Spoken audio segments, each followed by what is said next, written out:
To set auto delete location history in Google account in Samsung Galaxy S21, S21 Plus or S21 Ultra, open settings, swipe the notification panel, and then the settings icon.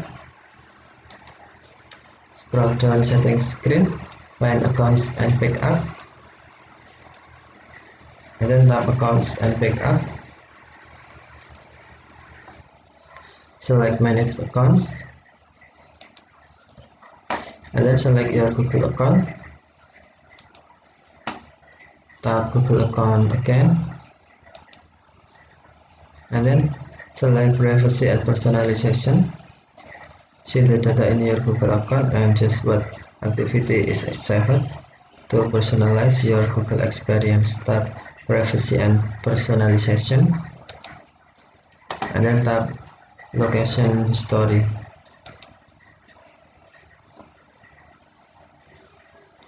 And then scroll down activity controls screen, and then tap auto delete,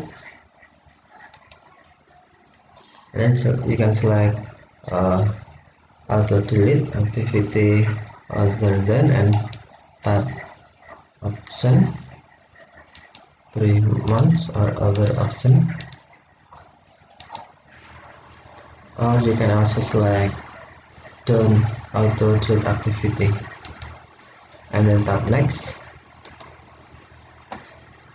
Confirm your preference to keep your activity until you delete it manually. Okay, tap confirm to confirm, or if you want to delete, tap delete now. And then if you want to turn on auto delete location history, tap auto delete again, and then select auto delete activity other than, and select time you want to auto delete, and then tap next, tap confirm. Okay, thank you for watching. Have a nice day.